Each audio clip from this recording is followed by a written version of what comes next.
तो हम उनको क्यों याद कर रहे हैं?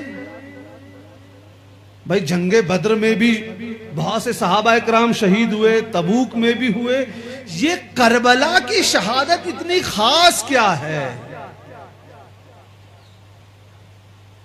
बात सवाल है कि नहीं जहन में? तो जब आपको पता लगेगा कि ये शहादत का मकाम क्या है तो आपके रोंगटे खड़े हो जाएंगे।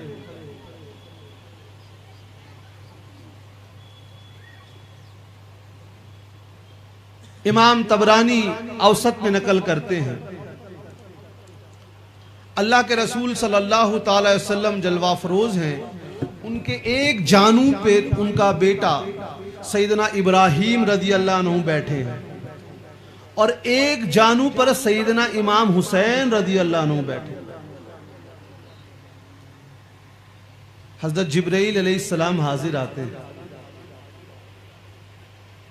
अर्ज करते हैं, या रसूलुल्लाह सल्लल्लाहु अलैहि वसल्लम, आप इन दोनों में से किसको पसंद फरमाएंगे?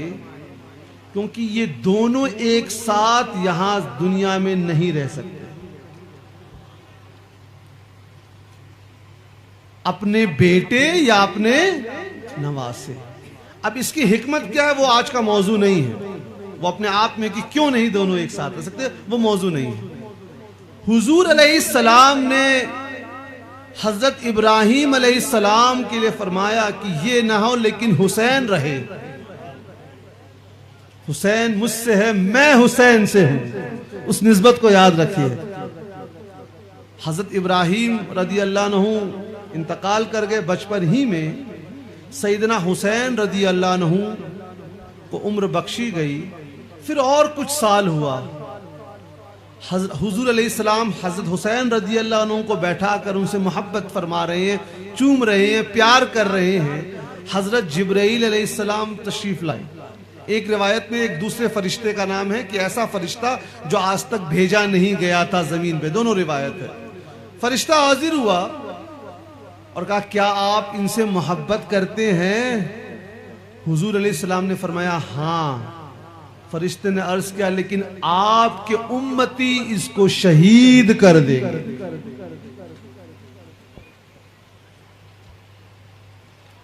तो पता ये लगा ये वो शहादत है जिसका होना, और खुद हजरत हुसैन रजी अल्लाह अन्हु को इस बात का इल्म था। हजरत अली रदी अल्लाह अन्हु से बिल्कुल सही सनद से साबित है कि जब वो करबला से गुजर रहे हैं, फरात नदी के बगल से गुजर रहे हैं, उन्होंने मिट्टी को उठाई और फरमाया, मेरे बेटे को यहीं शहीद किया जाएगा।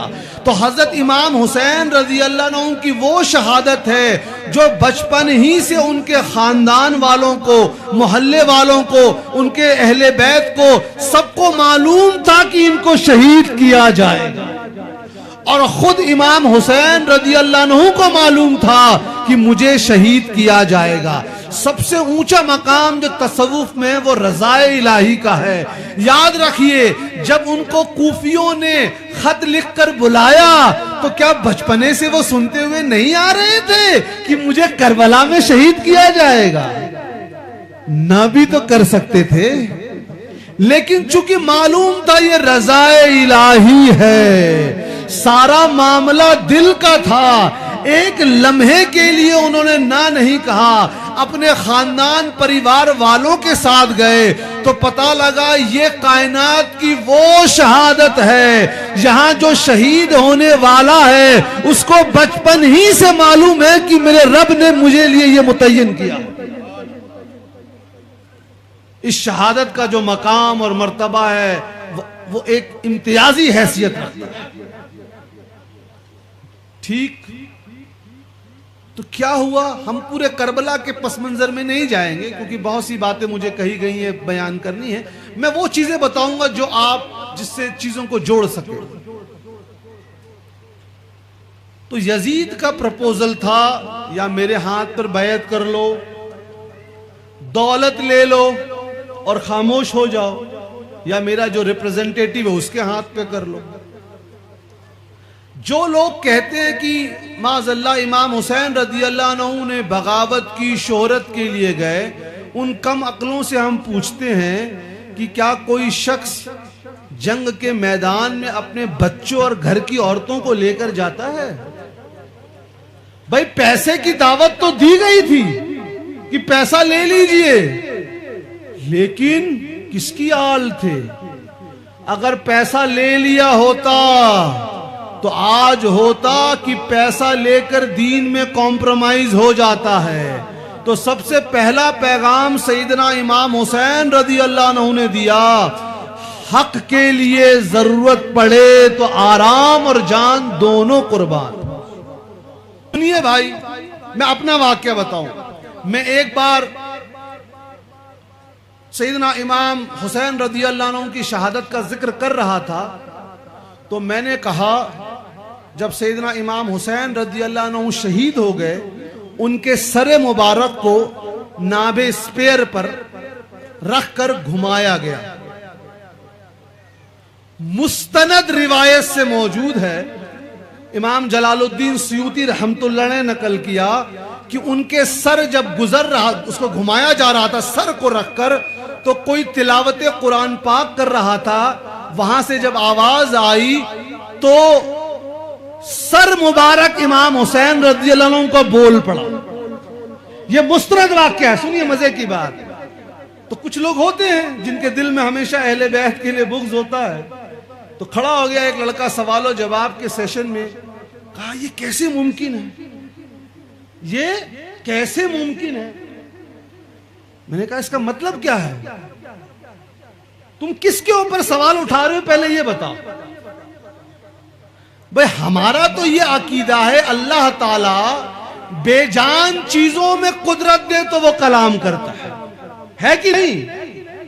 जामे तिर्मिजी की हसन हदीस, हुजूर अलैहिस्सलाम की बारगाह में एक शख्स हाजिर हुआ, अर्ज किया मैं देखना चाहता हूं आप नबी हैं, मुझे कोई मौजज़ा दिखाएं।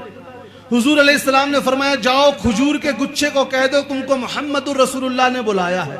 जाकर कहा, वो खजूर का गुच्छा उतर कर आ गया। बुखारी शरीफ की हदीस हुनैना, वो खजूर का दख्त टहनी बोला करते और भी है।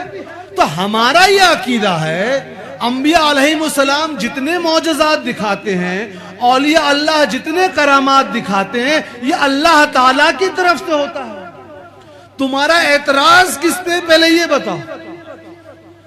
मैंने कहा आओ हम तुम्हारे इस शक को दूर कर दें, क्योंकि जो इंजेक्शन लगा है वो तहकीक और इल्म का नहीं लगा है, इंजेक्शन लगा है बुग़्ज़ अहले बैत का। हमने दो रवायतें पेश की।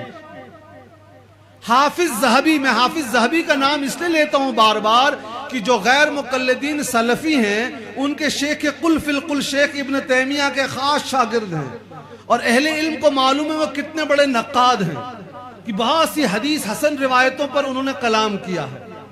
हाफिज ज़हबी एक वाक़या नकल करते हैं सियाराम में, कहते हैं एक शख्स था जो हाफिज कुरान और अपने जमाने का बहुत बड़ा आलिम दीन था, लेकिन बादशाह जालिम था, ताबई का दौर का जिक्र कर रहे हैं, और उसके सर को कटवा दिया। और एक दूसरा शख्स था जिसके फांसी पे लटका के चौराहे पे लटका दिया। लेकिन लोगों ने देखा मरने के बाद भी जब उसके सामने कुरान पाक लाश के पास पढ़ी जाने लगी तो वो उसका मुंह उसकी तरफ मुड़ गया, और कहने के बाद कैसे इसमें कोई बईद नहीं, हाफिज ज़हबी का कौल कि अल्लाह ताला मरने के बाद भी अपने पसंदीदा महबूब बंदों को ताकत अता करता। मैंने कहा जब एक ताबई का ये जिक्र है तो ये सिफ्ते नबी में तुमको क्या एतराज है? और भी नहीं मालूम, पढ़ते नहीं हो तो कहां से मालूम होगा, पढ़ते नहीं हो तो कहां से मालूम होगा। एक ताबई हजरत अनस रज़ियल्लाहु अन्हु के शागिर्द साबित बिन बन्नान रहमतुल्लाह अलैह दुआ करते, अल्लाह अगर तूने किसी के लिए कब्र में नमाज की इजाजत दी है तो मुझे उनमें से बना, और उनकी इंतकाल के बाद उनको कब्र में जब दफनाया गया, लोग मिट्टी डाल रहे थे, तो एक शख्स का कौल है कि जब मैं पत्थर डाल रहा था दफनाने के बाद तो मैंने उनको कब्र में देखा खड़े होकर नमाज पढ़ रहे। अब मजे की बात क्या है, इस हदीस को, इस रिवायत को इमाम अहमद में नकल किया, मैं नहीं बयान करूंगा। इस रवायत को इमाम तबरानी ने बयान किया, मैं उसको भी नहीं पेश करूंगा। इस रवायत को इमाम जलालुद्दीन सुयूती ने पेश किया, मैं उनको भी नकल नहीं करूंगा। इस रिवायत को अबू नईम ने हिल्यतुल औलिया में नकल किया, मैं उनको भी नकल नहीं करूंगा। इसको इब्न जौजी, हाफिज इब्न जौजी ने नकल किया, उनको भी नकल नहीं करूंगा। मजे की बात है, इस रवायत को इब्न अब्दुल वहाब नजदी ने नकल किया है। अब क्या करोगे, अब क्या कर लोगे? तो पता ये लगा, अल्लाह ताला ने फरमा दिया है कुरान मजीद में, जो शहीद होते हैं वो जिंदा होते हैं, उनको रिस्क दिया जाता है, लेकिन तुमको इसका शऊर नहीं। अगर तुमने कुरान मजीद की इस आयत पे गौर किया होता तो तुम एतराज ना करते।